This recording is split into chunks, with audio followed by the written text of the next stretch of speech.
Praise the lord. ప్రభువైన యేసుక్రీస్తు ఘనమైన నామంలో అందరికీ వందనాలు. ఈరోజు దేవుడు మనతో మాట్లాడుచున్న మాటను మనం అందరం కూడా శ్రద్ధగా ధ్యానించుకుందామండి.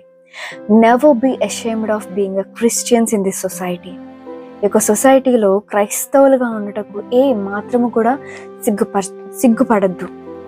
అంటే క్రైస్తవులుగా ఉండడం అంటే క్రీస్తును అనుసరించే బిడ్డలుగా మనము ఉన్నప్పుడు మరి యొక్క లోకము మనల్ని చూసి నవ్వుతూ ఉండొచ్చు, కొన్నిసార్లు మనల్ని చూసి ఎగతాళి చేస్తూ ఉండొచ్చు. బట్ స్టిల్ ఎప్పుడు కూడా సిగ్గుపడద్దు. క్రైస్తవులు అని చెప్పుకోవడానికి ఏ మాత్రము కూడా సందేహపడద్దు. మరి చాలా మంది క్రైస్తవులు అని చెప్పుకుంటే ఎక్కడ తక్కువైపోతామా అని చెప్పి వారు క్రైస్తవులుగా వారు పిలువబడ్డానికి వాళ్ళు ఇష్టపడరండి.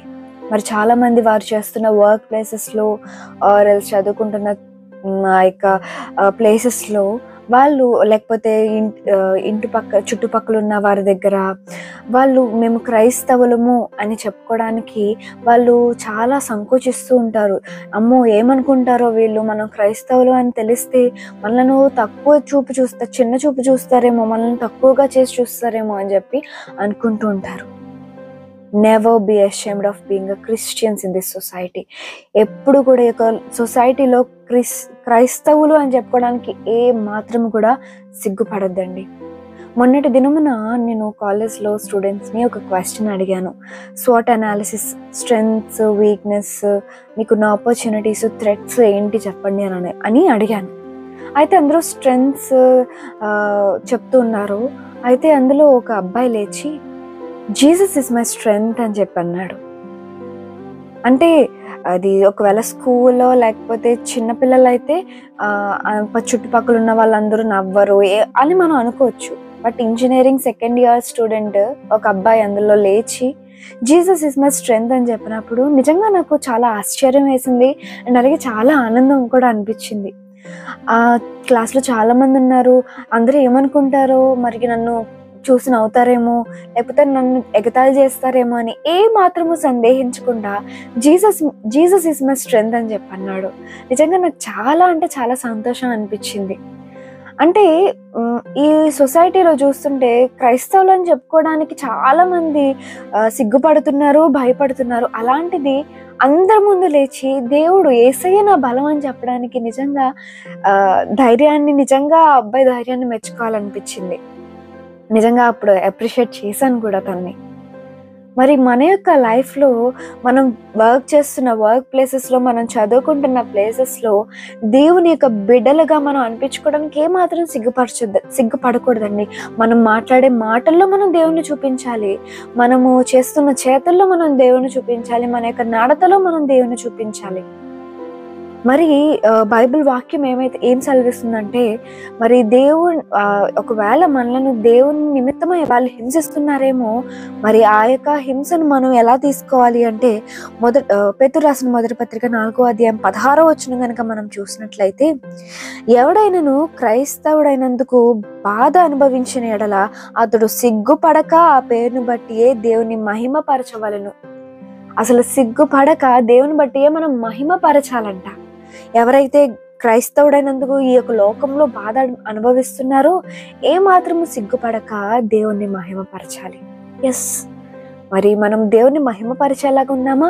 అమ్మో నేను క్రైస్తవుడిని అని తెలిసిపోతుంది, క్రైస్తవురాల్ని అని తెలిసిపోతుంది అని మనము దాచుకుంటూ మనము క్రైస్తవులు అని చెప్పుకోకుండా ఉన్నామా?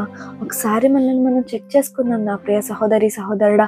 బైబిల్లో కనుక మనం చూసినట్లయితే, యోసేపు జీవితాన్ని కనుక చూసినట్లయితే, పానదాయకుడు, భక్ష్యదాయకుడు ఆ యొక్క చెరసాల్లో ఉన్నప్పుడు వాళ్ళ యొక్క కళను వివరించారు. తర్వాత ఎప్పుడైతే ఫరోకి కూడా కళ వచ్చిందో యోసేపుని తీసుకొచ్చినప్పుడు ఇది నా వల్ల కాదు, నా దేవుని వల్ల అవుతుంది అని చెప్పి అక్కడ అన్నాడు.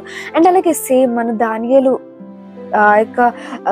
దానియేలు జీవితంలో కూడా మనం చూసినట్లయితే ఇది దేవుని వల్లే తప్ప నా వల్ల కాదు ఈ యొక్క కళను వివరించడం అని చెప్పి దానియేలు కూడా ఆ మాట అంటాడు. అంటే వాళ్ళు అక్కడ ఏమాత్రం సంకోచించలేదు, సందేహించలేదు. వాళ్ళు ఎక్కడ అమ్మో రాజు కదా, రాజు దగ్గర ఎందుకు ఇలా మాట్లాడడము, ఎందుకులే అని చెప్పి నా సొంత జ్ఞానం వల్లే నేను ఈ యొక్క కళ యొక్క భావాన్ని తెలుసుకున్నాను, ఈ యొక్క కళను నేను అర్థం చేసుకున్నాను అని చెప్పి వాళ్ళు అనలేదు. అక్కడ దేవుణ్ణి వాళ్ళు మహిమపరిచారు. అట్టి విధంగానే మన యొక్క జీవితంలో కూడా ఏ మాత్రము కూడా సందేహించకుండా, భయపడకుండా దేవుని నామాన్ని మహిమపరుద్దామండి. మనం ఎక్కడైతే ఉంటున్నామో అక్కడ ఎప్పుడైతే దేవుని నామాన్ని మహిమపరుస్తామో దేవుడు మనల్ని హెచ్చిస్తాడు ఖచ్చితంగా. ఎస్, ఫర్ షూర్ దేవుడు మనలను హెచ్చిస్తాడు. మరి నేను చిన్న చిన్న వాక్యాలు ఇన్స్టాగ్రామ్లో షార్ట్స్, రీల్స్గా పెడుతూ ఉంటాను. అయితే కొన్ని రోజుల క్రితం నేను ఏమనుకున్నానంటే, నా అకౌంట్ అనేది పబ్లిక్ అకౌంట్లో ఉంటుంది, అంటే అందరూ చూసే విధంగా ఉంటుంది. అయితే నేనేమనుకున్నానంటే, ఎలా తెలిసిందో తెలీదు, కొంతమంది స్టూడెంట్స్కి నా అకౌంట్ తెలిసి వాళ్ళు అవన్నీ చూడడం మొదలు పెట్టారు. అప్పుడు అనుకున్నాను, ఎందుకులే, maybe they will make fun of this videos ఎందుకు అని చెప్పి పబ్లిక్లో కాకుండా ప్రైవేట్లో పెట్టేద్దామని చెప్పి ప్రైవేట్లో కూడా పెట్టేశాను. తర్వాత మరలా నాకే అనిపించింది, వై యామ్ ఐ హైడింగ్, నేను ఎందుకు దాస్తున్నాను, ఏముంది ఇందులో, దేవుని యొక్క మాటలే కదా, వాళ్ళు కూడా తెలుసుకుంటారు, ఎందుకు నేను దాచవలసిన అవసరం ఏముంది, నా ఐడెంటిటీ ఇదే కదా, నేను నా జాబ్, ఒకవేళ నేను జాబ్ చేస్తున్నప్పటికీ కూడా నా యొక్క ప్రయారిటీ దేవుని యొక్క వాక్యాన్ని అందరికీ బోధించడమే కదా అని చెప్పి మళ్ళా పబ్లిక్లో పెట్టడం జరిగింది. అంటే చాలామంది ఎట్లా ఉంటారంటే, నాకు ఆ థాట్ ఎలా వచ్చిందంటే, అమ్మో వాళ్ళు చూస్తే maybe they will make fun of my videos, నా వీడియోస్ని చూసి వాళ్ళు ఫన్ చేసుకుంటారేమో అని అనుకున్నాను. కానీ అందులో తప్పు విషయాలేం లేవు, మంచి విషయాలు, దేవుని గురించిన విషయాలే కదా అని చెప్పి మరలా దేవుడు నాకు మరలా ఆలోచన కలుగజేశాడు, మరలా దాన్ని పబ్లిక్లో పెట్టడం జరిగింది. అంటే మనం ఎప్పుడు కూడా క్రైస్తవులము అని చెప్పుకోవడానికి ఎప్పుడు కూడా మనం దాచకూడదు, ఆ ఐడెంటిటీని మనం ఎప్పుడు కూడా కోల్పోకూడదు. క్రైస్తవులము, మేము దేవుని యొక్క బిడ్డలము అన్న ఐడెంటిటీని మనము కలిగి ఉండాలి. నా ప్రియ సహోదరి సహోదరుడా, మరి ఇక మీదట మీరు చేస్తున్న వర్క్ ప్లేసెస్లో, మీరు చదువుకుంటున్న మీ యొక్క స్కూల్స్లోను, కాలేజెస్లోను దేవుని యొక్క బిడ్డలు అని చెప్పుకోవడానికి ఏమాత్రం కూడా సిగ్గుపడద్దు, ఏమాత్రం కూడా భయపడద్దు. మీ గాడ్ బ్లెస్ యూ. ఈ యొక్క వాక్యాన్ని దేవుడు మనందరి జీవితంలో నెరవేర్చును గాక. ఆమేన్. అందరూ తల వంచినట్లయితే ప్రార్థన చేసుకుందాం. సర్వోన్నతుడా యేసయ్యానికి వందనాలు. ఈరోజు మీరు మాతో మాట్లాడిన వాక్యాన్ని బట్టి నీకు స్తోత్రములు తండ్రి. దేవా, మేము తెలియక చేసిన ప్రతి ఒక్క పాపమును దయతో క్షమించండి. ఇక వాక్యం వినిచిన ప్రతి ఒక్కరిని పేరు పేరున దీవించి ఆశీర్వదించమని ఈ ప్రార్థన యేసుక్రీస్తు ఘనమైన నామంలో ప్రార్థించి అడిగి వేడుకొనిచున్నాం తండ్రి. Amen. God bless you. Have a blessed day.